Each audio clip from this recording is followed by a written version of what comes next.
Hi friends, welcome to finance and general studies channel. जैसे हमने कल रिलायंस इंडस्ट्रीज़ के बारे में बात किया था, जैसे वो एक इंडिया की सबसे बड़ी कंपनी है, ऐसे आज हम और एक नया कंपनी के बारे में स्टडी करेंगे। उसके पहले मैं आप लोगों को कुछ बात बताना चाहता हूँ, क्योंकि ये चैनल मैंने जो स्टार्ट किया है वो प्योरली रिटेल इन्वेस्टर्स को मध्य रखे हुए चैनल बनाया हुआ है। क्योंकि रिटेल इन्वेस्टर्स ऐसे वैसे स्टॉक्स में इन्वेस्ट करते हैं जहाँ पर उनको ज़्यादातर फंसाया जाता है और उनको ज़्यादातर एडवर्टाइज़ किया जाता है। ऐसे छोटे स्टॉक जो पेनी स्टॉक्स होते हैं, या फिर कंपनी पूरी तरह से टूट चुकी है, या कंपनी किसी कोर्ट केस या ऐसे मामले में फंसी हुई है, ऐसे कंपनी को ज़्यादातर आपको सोशल मीडिया में या फिर टेलीग्राम में या व्हाट्सएप में रिकमेंडेशन आते रहते हैं। सो मेरा मोटिव यही रहेगा कि हमारे रिटेल इन्वेस्टर भाई लोग ऐसे कंपनी से दूर रहे और ऐसे कंपनी में इन्वेस्ट ना करें। माना कि जो कंपनीज मैं आपको रिकमेंड कर रहा हूँ वहाँ पर आपको ज़्यादा रिटर्न नहीं बनेगा जो आपको एफडी या जो आप एक इंश्योरेंस पॉलिसी ले रहे हो उससे तो ज़्यादा ही आपको बनेगा, और लॉन्ग टर्म में आपको बहुत पैसा बना के दे देगा। इसमें आपको इन्वेस्ट करके एक कंपनी में आप चाहिए तो इन्वेस्ट कर सकते हैं, और स्टडी कीजिए। इन्वेस्ट करने से पहले आप देखिए आपको बिज़नेस समझ में आता है या कंपनी पसंद आती है, ऐसे वो सब कुछ आप स्टडी करने के बाद, प्रमोटर कौन है ये सब देखने के बाद आप अपना पैसा इसमें इन्वेस्ट कर सकते हैं।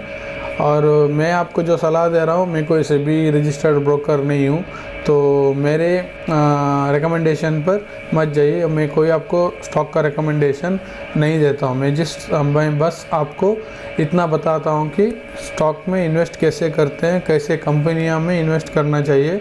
जैसे हम आम नागरिक या रिटेल इन्वेस्टर होते हैं, हमको कंपनी के अंदर के बारे में ज़्यादा उतना मालूम नहीं होता है। जब तक हम लोगों को पता चल चुका होता है तब तक कंपनी के बहुत सारे प्राइजेस उसके कम हो चुके होंगे, या फिर वो कोई सर्किट में चल रहा होगा, तो जब हम लोगों को एग्ज़िट होने का अवकाश नहीं मिलता है। तो मैं आप लोगों को इसलिए ऐसे स्ट्रॉन्ग कंपनीज में जाने की राय देता हूं, ताकि आप लोगों को पहले आप मार्केट को स्टडी कीजिए, मार्केट कैसा मूव करता है और कैसे उसका प्राइस फ्लक्चुएशन आता है, कौन से फैक्टर से मार्केट गिरता है, उसके वजह से हमारे प्राइस के ऊपर क्या प्रभाव आता है। ये सब कुछ आपको स्टडी करने के बाद आप एक स्टॉक मार्केट में बाद में आप रिस्की कंपनी में जा सकते हैं। इसलिए मैं आप लोगों को सिर्फ लार्ज कैप स्टॉक, जो सेफ स्टॉक होते हैं, उसी स्टॉक में आपको दिखाता हूँ। उनमें कैसे पैरामीटर्स डाल के आपको स्टॉक में इन्वेस्ट करना चाहिए और कैसे कंपनीज में आपको जाना चाहिए। तो जैसे मैंने आपको बोला था, मैं कोई रिकमेंडेशन नहीं देता हूँ, मैं सिर्फ आपको इन्फॉर्मेशन शेयर कर रहा हूँ। ये सिर्फ चैनल एजुकेशन पर्पज़ के लिए है। तो चलिए हम आज के स्टॉक के बारे में देखेंगे। आज का स्टॉक है इन्फोसिस लिमिटेड। इन्फोसिस इंडिया की एक मल्टीनेशनल कंपनी है। इसका ज़्यादातर कारोबार आपको दुनिया भर फैला हुआ देखेगा, और इसको ज़्यादातर बिज़नेस अमेरिका, यूरोप वहीं से तो आता है। इंडिया से इसका कंट्रीब्यूशन बहुत कम है बिज़नेस का, क्योंकि इनके ज़्यादातर बिज़नेस यूरोपियन और अमेरिकन देश में ही ज़्यादातर फैले हुए हैं। ये इंडिया की दूसरी सबसे बड़ी आईटी कंपनी है। पहली कंपनी है टाटा कंसल्टेंसी सर्विसेज, और रेवेन्यू में भी इससे बहुत बड़ी कंपनी है। जैसे मैंने पिछले वीडियो में आपको कवर करके दिखाया था, मेरा एक वीडियो भी है, वो आप चाहे तो आप वीडियो भी स्टडी कर सकते हैं। वो कंपनी है। उसके बाद इन्फोसिस है। ठीक है, इन्फोसिस आपको मेनली BSE, NSE और न्यूयॉर्क स्टॉक एक्सचेंज में लिस्टेड है, वहाँ पर ये आपको दिखेगी। कंपनी 1981 में शुरू हुई थी, 42 ईयर्स एगो। इसके फाउंडर है NR नारायण मूर्ति। ये बहुत ही जाने माने इंडियन के बिजनेसमैन है, और ये बहुत ही रेप्यूटेड बिजनेसमैन है। इसके नीचे नंदन नीलकानी, गोपाल कृष्णा, SD शिबुलाल, K दिनेश और NS राघवन, ये सभी लोग बहुत जाने माने लोग हैं। और ये इस कंपनी के प्रोमोटर है। इस कंपनी की आप हिस्ट्री भी पढ़ सकते हैं कि कैसी कंपनी बनाई गई थी और इसका प्रोमोटर कैसे हैं और इसका मैनेजमेंट कैसे है।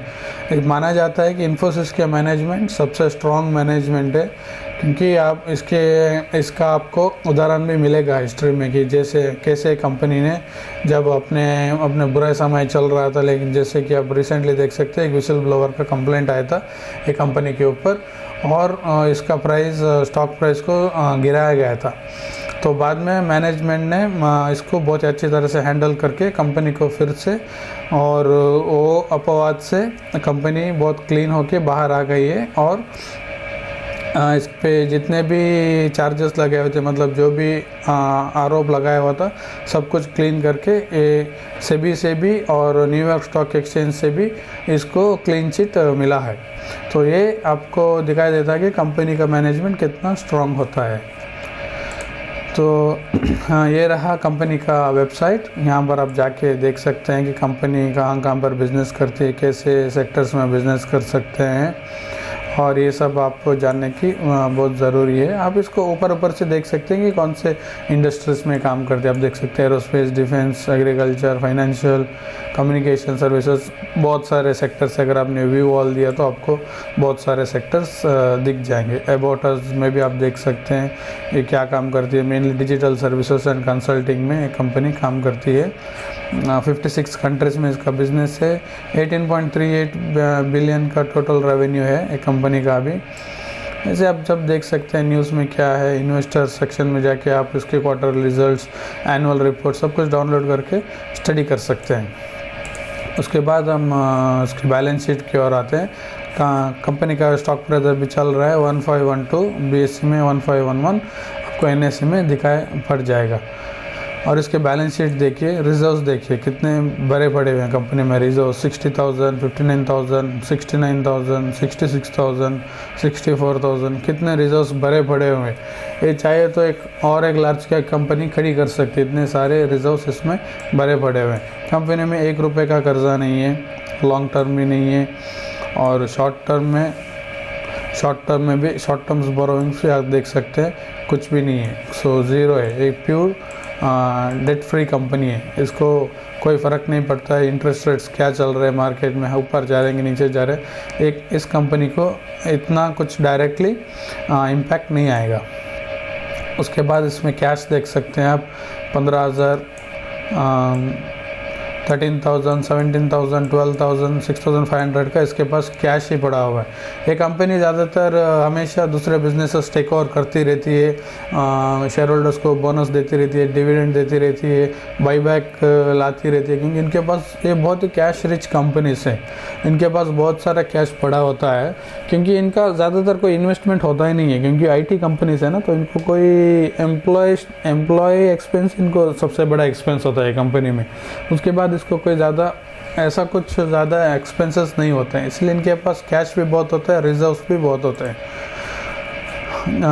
इन्फोसिस शेयर, इसके मार्केट कैपिटलाइजेशन देख सकते हैं, 6 लाख करोड़ की मार्केट कैपिटलाइजेशन है इसमें।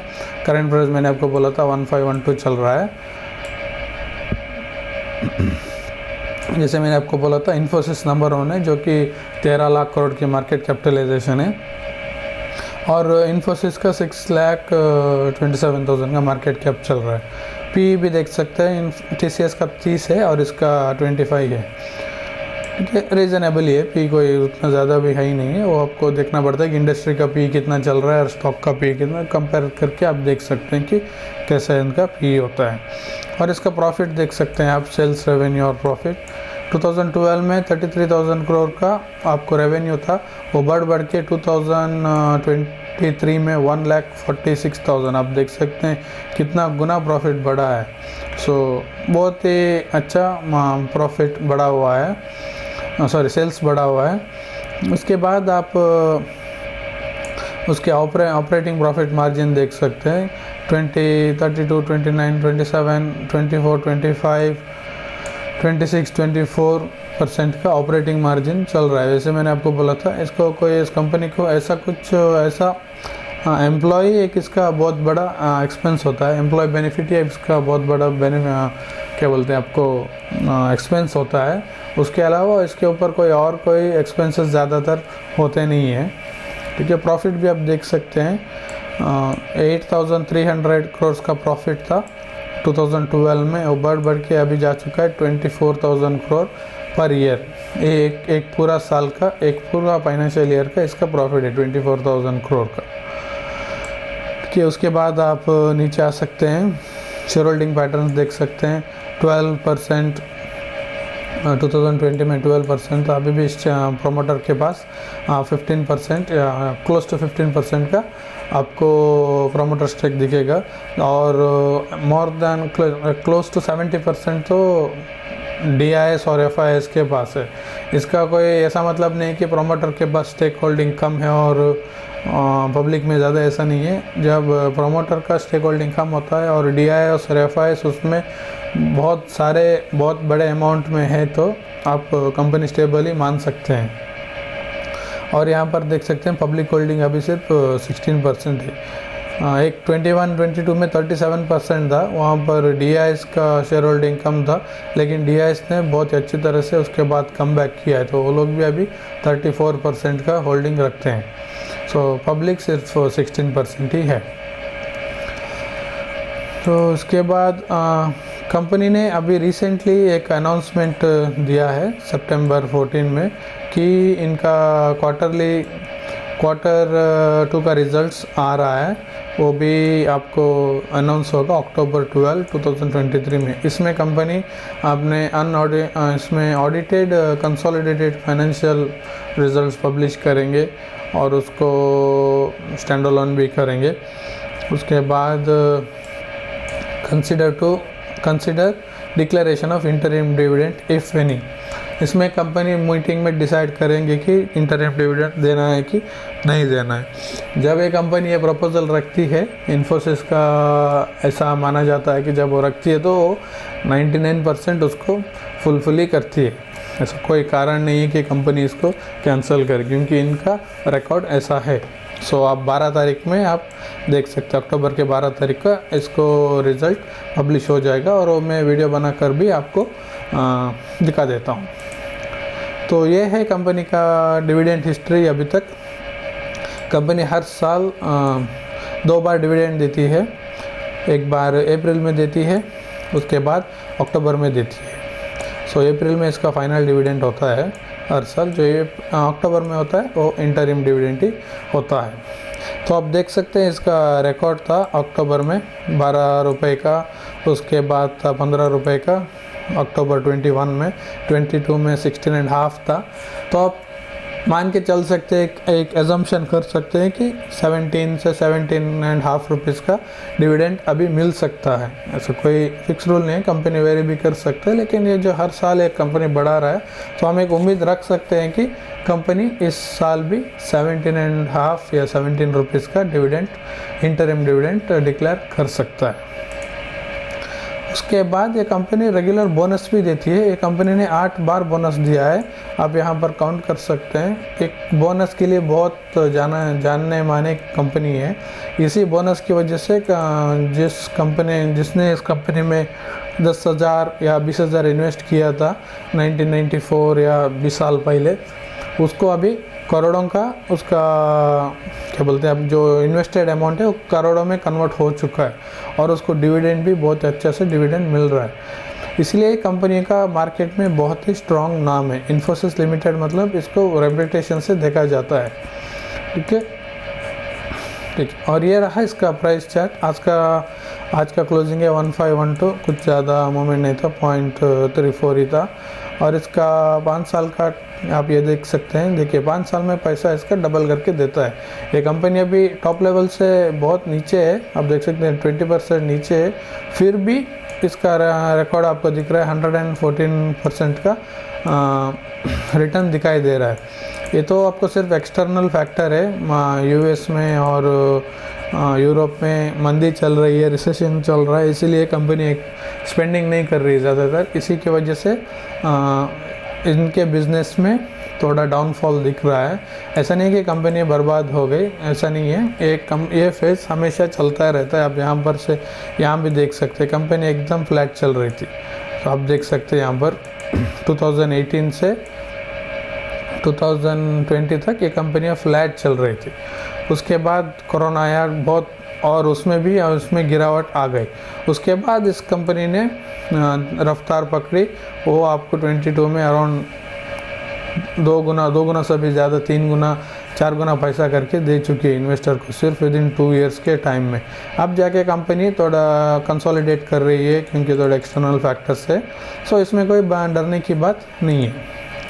तो आशा करता हूँ दोस्तों आपको वीडियो पसंद आया हो, और ऐसे वीडियो के लिए आप ये चैनल में बने रहिए, लाइक कीजिए, सब्सक्राइब कीजिए, अपने दोस्तों और रिलेटिव्स के साथ शेयर कीजिए। मैं ऐसे ही स्ट्रॉन्ग कंपनीज जो फंडामेंटली बहुत स्ट्रॉन्ग कंपनी से, mainly large cap stock company से, वो कंपनी लाते रहूँगा, वीडियो करते रहूँगा और आपके साथ आपको प्रेजेंट करते रहूँगा। तो आपको पता चल जाएगा स्टॉक मार्केट में कैसे इन्वेस्ट करते हैं आप। उसके बाद एक कंपनी स्टडी करके आप अपना डिसीजन ले सकते हैं। और कोई भी इन्वेस्टमेंट करने से पहले आप अपने फाइनेंशियल एडवाइज़र की कंसल्टिंग लीजिए और उसके बाद ही आप इन्वेस्टिंग कीजिए। ओके दोस्तों, okay then, thank you for watching, bye.